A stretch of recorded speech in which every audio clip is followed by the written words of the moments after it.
Sorocaba. 9 horas mais 9 minutos, 9h09 agora. Nós, como prometido e como anunciado aqui no Jornalismo Cruzeiro FM, nós temos esse bate-papo agora com o governador do estado de São Paulo, governador Tarcísio de Freitas, do Republicanos. Governador Tarcísio, mais uma vez, um prazer imenso conversar com o senhor. Bom dia, tudo bem com o senhor, governador? Vai estar em Sorocaba hoje, né, governador Tarcísio? É isso aí, bom dia. Daqui a pouquinho a gente vai estar em Sorocaba, na fábrica da Toyota. Bom dia, Douglas, Adriano, Fernando, todo mundo que nos acompanha no Jornal da Cruzeiro. Sempre uma alegria falar com vocês.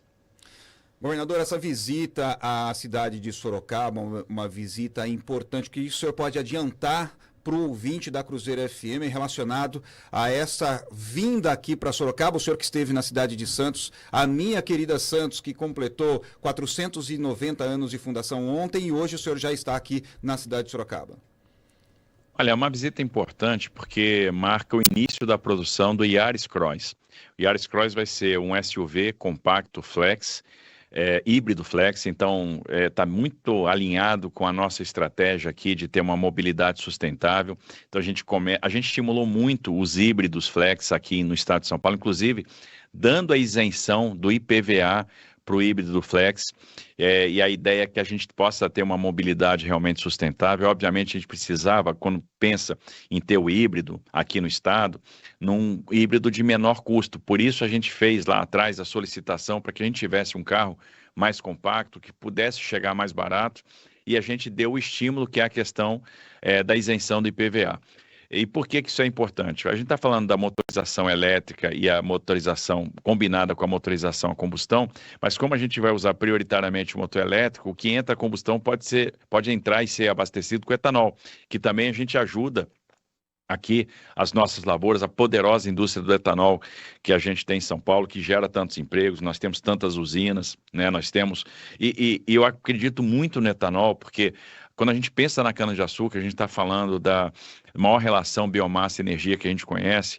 A cana nos dá o etanol de primeira geração, o etanol de segunda geração, o combustível sustentável de aviação, o hidrogênio que vem a partir da reforma da molécula do etanol. A gente tem a questão do biogás, tem o biometano. Então, isso vai nos ajudar a substituir os combustíveis fósseis na frota. Além disso, a gente está falando de um investimento importante. A gente combinou com a Toyota Global uma prioridade para o Brasil. A gente foi disputar a fabricação de carros com o México, então nós conseguimos trazer determinadas linhas para o Brasil, aqui para São Paulo, para Sorocaba. Vão ser 3 linhas, um investimento de 11 bilhões de reais até 2030, e o primeiro carro a ser lançado, a primeira linha dessa série de investimentos é justamente o Yaris Cross, que a gente vai assistir no dia de hoje. E o que a gente está falando? Eles fizeram um investimento possante, a gente está falando de emprego na veia. Essa ampliação da fábrica e a produção desses novos carros devem gerar aí contratação de 2.000 pessoas. A gente está falando de 2.000 empregos diretos, isso aí vai ser muito importante para a região, e isso obviamente vai contribuir com Sorocaba, vai contribuir com todo o estado de São Paulo. São 9 horas mais 2 minutos. Governador, relacionado a essa questão do emprego, nós inclusive ontem tivemos um bate-papo com a subsecretária de Desenvolvimento Econômico do Estado de São Paulo, a Mariana Rodrigues da Silva, e ela falou sobre essa questão do emprego, da empregabilidade em todo o estado. São mais de 15.000 vagas disponibilizadas por meio do PAT e também pelo projeto Trampolim. Só para Sorocaba, segundo a Mariana, seriam mais de 1.700 vagas disponibilizadas. Atrelado a essa quantidade de vagas de emprego também que o senhor traz, esse número, que é um número importante, mais 2.000 empregos aí diretos e indiretos, quer dizer, é um número importante para recolocar a população do estado de São Paulo novamente no mercado de trabalho, e isso, obviamente, gerando riqueza para o nosso estado, né, governador?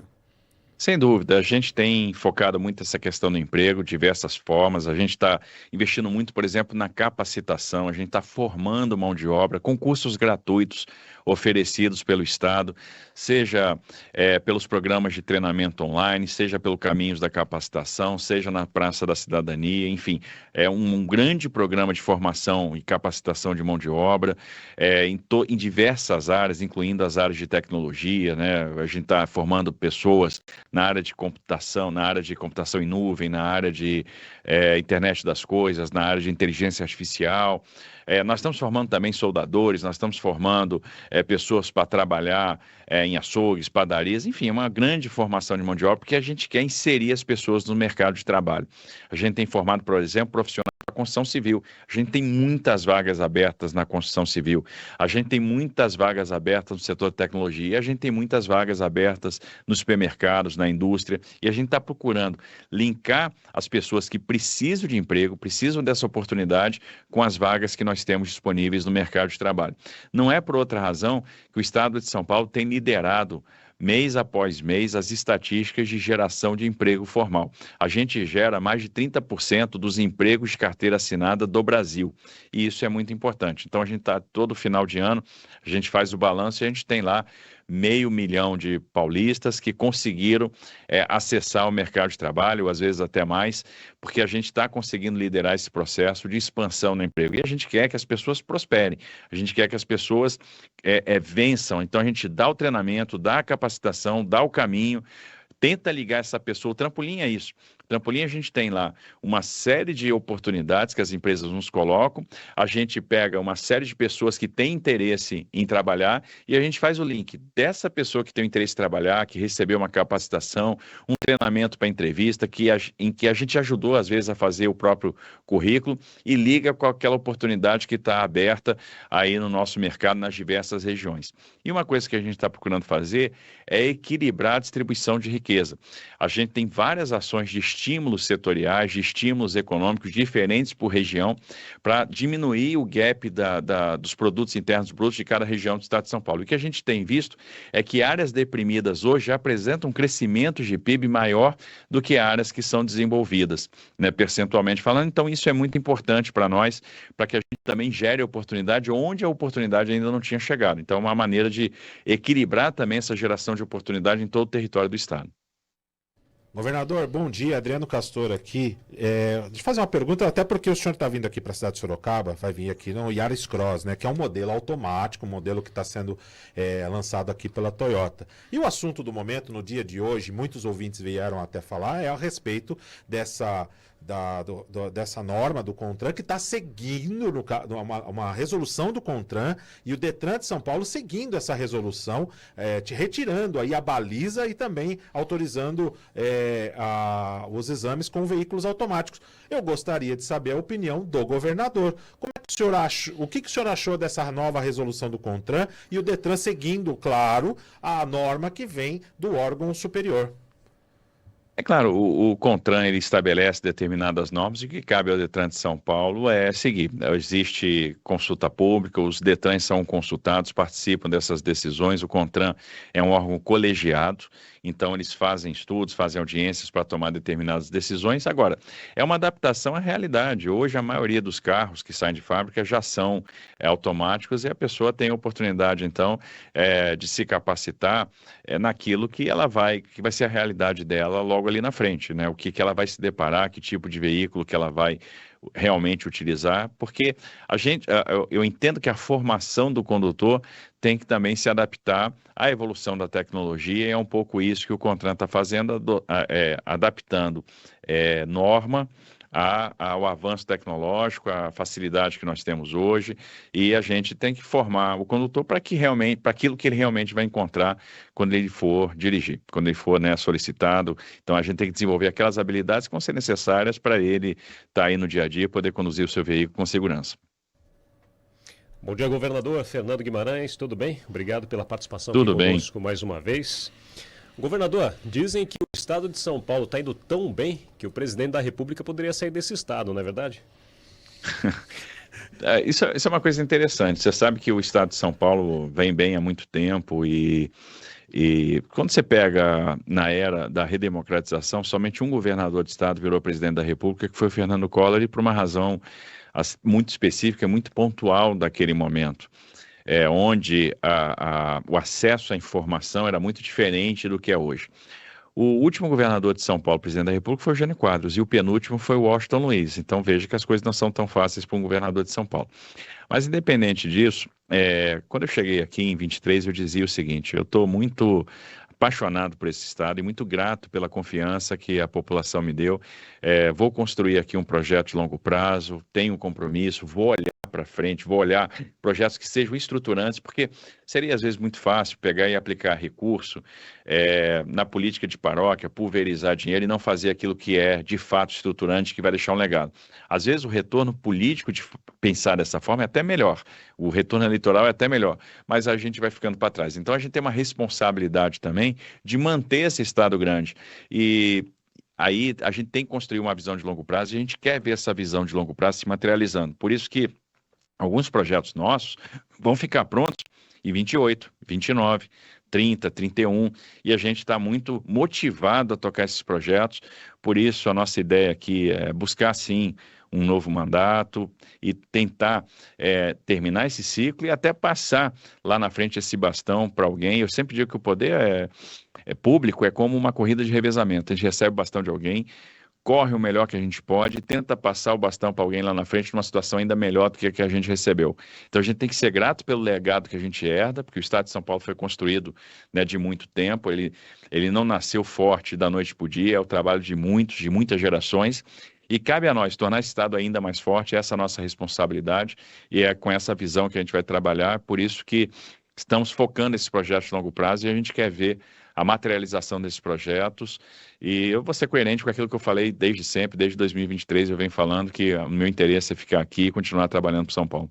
Governador, já falando a respeito disso, já que falou a respeito de legado, trem intercidade, Sorocaba, São Paulo, houve ali uma adequação, que a gente já teve uma apuração a respeito disso, da retirada ali da estação de Brigadeiro Tobias, porque o projeto original, ele teria ali, no caso, um modal que faria essa interligação e ali teriam 5.000 a 6.000 pessoas nessa estação. Houve essa adaptação, agora não vai ter mais a estação de Brigadeiro Tobias e ainda está passando por algumas adequações. Porém, o edital era para ter sido lançado no ano passado. Por que atrasou, governador? Foi por conta das audiências públicas, para sugestões e ideias que aconteceu durante essas audiências? E qual que é a previsão do edital sair e também uma previsão... Porque assim, todo mundo quer andar de trem, Sorocaba tem isso na sua raiz. Gostaria que o senhor falasse a respeito desse tema também. Eu diria que Sorocaba tem isso na sua raiz, o Estado de São Paulo tem isso na sua raiz. O Estado de São Paulo foi um estado que cresceu às margens das linhas dos trens, o transporte ferroviário cresceu muito por conta do ciclo do café, lá no final do século XIX, início do século XX. Obviamente, depois com a crise do café, essas ferrovias que eram essencialmente privadas entraram em situação difícil, elas foram encampadas pelo governo, houve a criação da rede ferroviária, essa rede começou a dar prejuízos, depois essas linhas foram passadas para a iniciativa privada de novo, mas aí sem obrigação de investimento, que o governo naquela época, na década de 90, precisava se livrar de qualquer jeito daquele grande prejuízo. Enfim, o transporte ferroviário foi morrendo e cabe a nós agora fazer o transporte ferroviário renascer. A gente tem algumas coisas interessantes acontecendo no estado de São Paulo. Hoje nós temos obra, falando de transporte de carga primeiramente, do ramal Colômbia-Pradópolis, então a gente vai ligar Colômbia-Pradópolis, então vamos ligar uma área que produz cítricos, que produz cana, etc., que produz açúcar, que produz etanol, à Malha Paulista e, portanto, ao Porto de Santos. A gente tem um outro ramal importante que já está em obra também, que é o ramal Panorama Bauru. Então a gente vai ligar lá o Oestão até Bauru e aí também conectando com a Malha Paulista. Quando a gente pega trem de passageiros, a gente já leiloou e começa as obras agora em março, o trem Intercidades Campinas, São Paulo. Então esse trem deve ficar pronto. O parador, o que faz o transporte intermetropolitano, já começa a operar em 2029. E o expresso deve começar a operar em 2031. E a gente está com esse grande projeto, que é o próximo, é a bola da vez, que é o Sorocaba-São Paulo. A gente passou pela audiência pública, recebeu muitas contribuições, percebeu a necessidade de fazer ajustes, e essa questão de modular prazo é assim mesmo. A gente está falando de um projeto de grande porte, é um projeto de mais de 12 bilhões de reais de investimentos. Não são grandes players do mundo que nós temos alguns players que topam esse risco de engenharia, que topam um projeto desse porte. A gente tem que pensar na financiabilidade desse projeto e nós estamos imaginando usar no trem Sorocaba-São Paulo uma forma de contratação inovadora, que já é usada no mundo todo, mas que a gente ainda não usou no Brasil, que é o diálogo competitivo. E no diálogo competitivo a gente vai aprimorando o projeto e fazendo a seleção ao mesmo tempo, para que a gente tenha um player que já ajustou o projeto e isso, no final, lá na frente, vai nos dar um ganho de cronograma. Então, a gente deve optar pelo diálogo competitivo. A forma de fazer esse diálogo daqui a pouco vai estar em consulta pública e logo na sequência a gente deve iniciar o diálogo competitivo. A gente vai usar isso para novas linhas de metrô aqui na região metropolitana e também para o trem intercidade Sorocaba-São Paulo. Governador, toma uma aguinha aí, governador, que deu uma tossidinha. Enquanto isso, eu já vou fazendo o questionamento aqui. Governador Tarcísio de Freitas conosco hoje no Jornal da Cruzeiro. E as questões, obviamente, elas não são só flores, existem alguns espinhos também, o senhor está acostumado com isso. Diretores de escolas do Estado têm relatado falta de repasses desde o ano passado para a manutenção básica. Primeiro questionamento, quando esses recursos serão retomados, inclusive aqui para a região metropolitana de Sorocaba? E o senhor, como servidor público, hoje governador e consultor legislativo da Câmara dos Deputados, além de oficial do Exército, qual é o pensamento do senhor em relação aos servidores públicos do Estado de São Paulo até o final deste primeiro mandato? Pergunta esta enviada pelo Sérgio Teixeira, ouvinte assíduo aqui do Jornal da Cruzeiro, lá da Vila Jardim, governador. Bom, primeiro falando do repasse dos recursos, agora no dia 19 a gente iniciou aquele repasse do programa Dinheiro Direto na Escola. A gente está repassando 230 milhões de reais para mais de 4 mil escolas no estado todo, para que a gente possa fazer aí obras e algumas intervenções para preparar essas escolas aí para o início do ano letivo, mas vamos lembrar que, na verdade, esse recurso vem sendo repassado ao longo do tempo. Ano passado, só nesse programa, o Dinheiro Direto na Escola, a gente repassou 800 milhões de reais.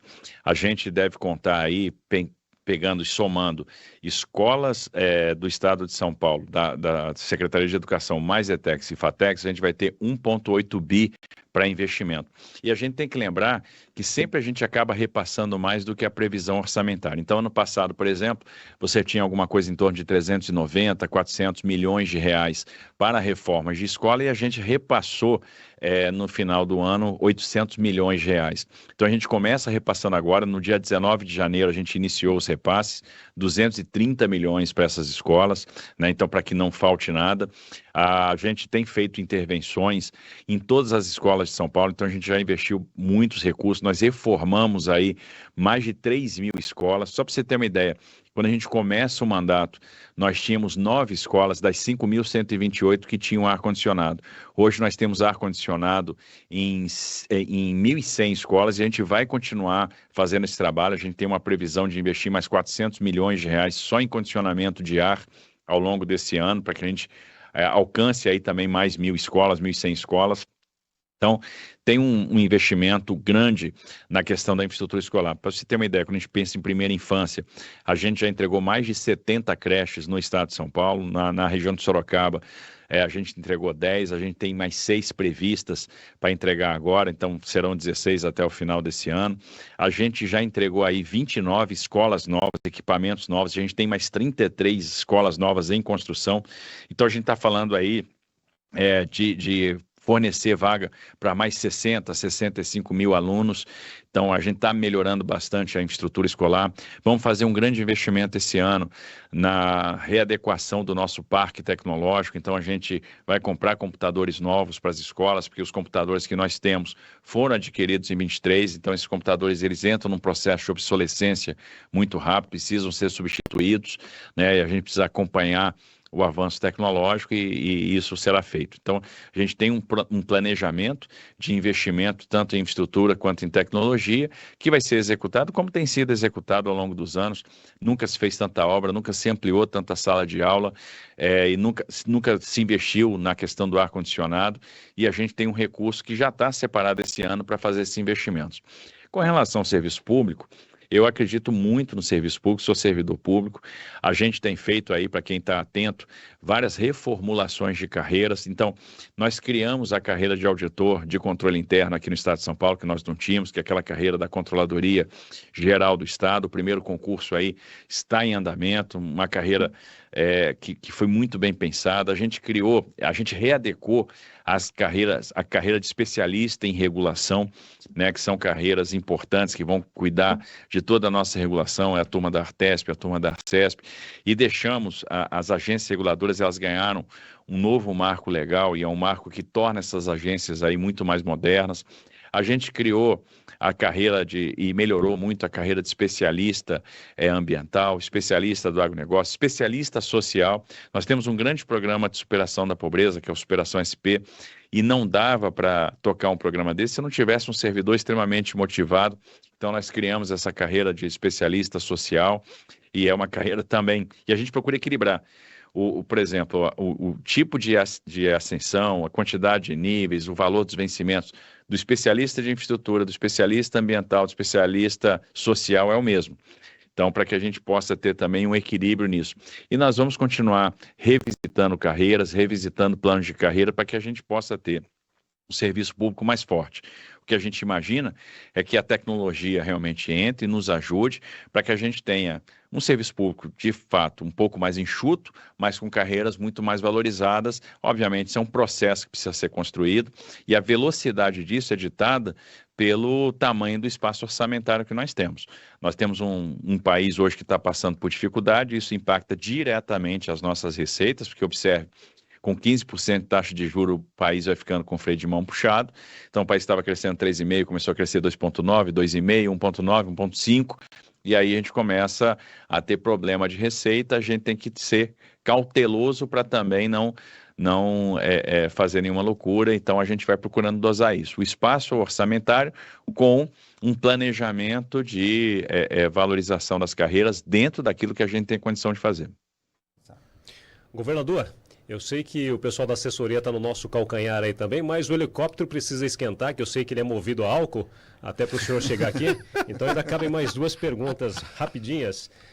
Esta eu não poderia deixar de fazer ao senhor sobre a visita com o Bolsonaro e dentro do esquema da direita, se o senhor entende, tendo o senhor como candidato à reeleição no governo do estado, se o senhor entende que um Romeu Zema ou Eduardo Leite ou Ratinho Júnior, tendo na chapa uma Michele Bolsonaro, se a gente teria uma disputa acima do igualitário com a esquerda nas eleições da presidência da República, aproveitando para que o senhor também comente sobre essa visita com o Bolsonaro. Olha, a visita ao Bolsonaro vai ser uma visita de amigo, né, como eu tenho feito ao longo aí do tempo. Tive próximo do Bolsonaro desde aí de que ele saiu da presidência da República, tive a oportunidade de visitá-lo algumas vezes.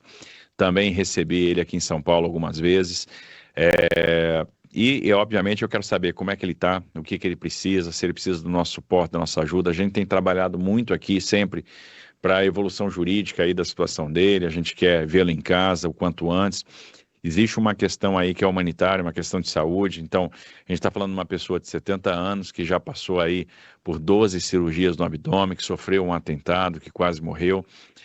Que tem uma série aí de comorbidades e que precisa, portanto, de suporte, precisa ter aí o tratamento digno, e a gente tem procurado levar argumentos para o judiciário nesse sentido, né, buscando sempre aí uma evolução para a prisão domiciliar, para que ele possa ficar no seio da sua família, ter ali todo o amparo que ele precisa, que ele merece, assim como não poderia deixar de ser para outras pessoas, e eu acho que a gente tem que ter o mesmo tratamento que outras pessoas tiveram e que podem ter, enfim, a gente levar em consideração o estado de saúde para que ele possa evoluir. Vamos estar sempre do lado dele. Então, a minha conversa com ele vai ser uma conversa amena, eu vou até evitar assuntos de política, porque eu acho que isso pode trazer uma ansiedade, uma tensão, não é a minha ideia, né? Ele está lá falando com um amigo que ele vai poder contar sempre. Até porque também, o pessoal, mas você vai ponderar isso, ponderar? Não vou ponderar nada. Como eu falei, a gente tem... A última vez que eu tive com o presidente, que foi, ele estava ainda na prisão domiciliar, antes do regime fechado, ele me perguntou sobre os meus planos, e eu disse, meu plano é ficar em São Paulo. Eu sempre disse também, isso é coerente com aquilo que eu venho falando, que o meu candidato seria o Bolsonaro, ou quem ele indicasse, ele indicou o filho, o Flávio, então é a pessoa que também vai contar aí com a minha adesão, com o meu apoio.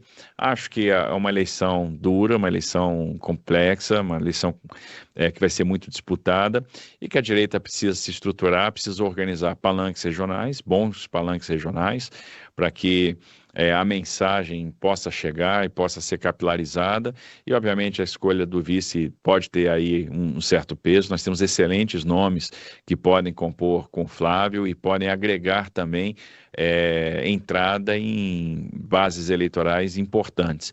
Eu poderia citar aqui sem muito medo de errar o próprio Romeu Zema, né, que tem dito que vai ser candidato até o final, mas eventualmente se quiser se agregar à chapa do Flávio, ele é uma pessoa que fez 2 mandatos em Minas Gerais muito bons, ele é muito reconhecido, é uma pessoa que pegou um estado quebrado pós-gestão PT, mas organizou as contas do estado, conseguiu sair do outro lado, e nós temos outros grandes nomes, outros grandes talentos, nós temos excelentes políticos da região Nordeste, nós temos excelentes políticas que podem trazer e se comunicar com o público feminino, nós temos aí excelentes governadores que estão terminando sua segunda gestão e que estão aí à disposição, né, como Caiado, como Ratinho, como Eduardo, enfim, tem muita gente muito capaz que pode se agregar a esse projeto.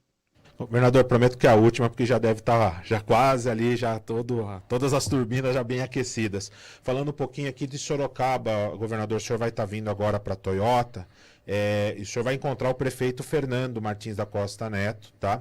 O prefeito Rodrigo Manga, ele está afastado, vai completar 90 dias, ele e a justiça, eles têm um caso à parte, eles precisam se resolver lá. Mas o senhor, como governador, temos as eleições, mas o senhor, como governador, também atende todas as cidades, os municípios. Como é que está sendo essa conversa com o prefeito Fernando aqui na cidade de Sorocaba? Apoio aqui para a cidade de Sorocaba, principalmente no que tem a respeito do governo estadual, governador?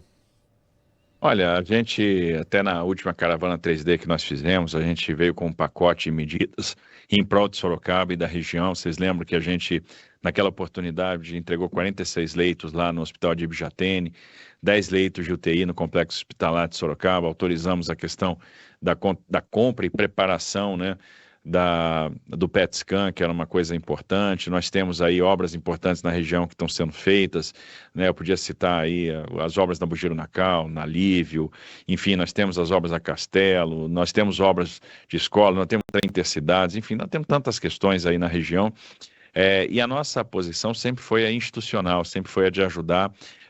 Sorocaba é um município importantíssimo, um grande polo de tecnologia, um grande polo industrial, uma cidade que recebe muita gente, uma cidade polo, uma cidade que as pessoas procuram, né, para buscar a sua assistência em saúde. Então é uma cidade até pressionada também, porque como é uma sede de região, todo mundo busca Sorocaba, busca a sua assistência em Sorocaba, busca suporte em Sorocaba. E, obviamente, Sorocaba precisa do apoio do Estado. O Fernando vai contar com a porta aberta aqui no Palácio dos Bandeirantes, vai contar com o nosso suporte aqui no Governo do Estado de São Paulo, vai contar com a mão estendida para aquilo que ele precisar, porque eu sei que ele também vai atuar e está preocupado com a cidade, vai procurar fazer o melhor e nós vamos procurar ajudar ao máximo para que ele possa fazer o melhor. Então, o Fernando pode ficar muito tranquilo, que a nossa posição sempre será essa, sempre vai ser a de ajudar, principalmente o município, que é grande e que acaba sendo um município que dá suporte para muitos outros municípios menores da região de Sorocaba. Então, a nossa ideia é ajudar o Fernando e, portanto, ajudar também todo o município. Governador do Estado de São Paulo, Tarcísio de Freitas, republicanos, conosco hoje no Jornal da Cruzeiro. Governador do Estado, a gente só pode realmente agradecer a sua participação aqui no Jornal da Cruzeiro mais uma vez, sempre muito solícito, e agradecer também a toda a equipe que faz a assessoria do governador, Abel Campos e toda a equipe aí. Bom voo para o senhor que está vindo aqui para Sorocaba e com certeza a nossa equipe vai estar lá para recepcioná-lo também, para acompanhar esse lançamento que vai acontecer aqui na Toyota. Obrigado mais uma vez, uma ótima semana e um bom voo para o senhor aqui para Sorocaba. Muito obrigado pela deferência aí, sempre bom estar com vocês aí no Jornal do Cruzeiro, que Deus abençoe muito a semana, abençoe muito a atividade de vocês e vamos lá lançar nosso Yaris Cross, porque a gente está falando de emprego na veia e a gente precisa celebrar o dia de hoje.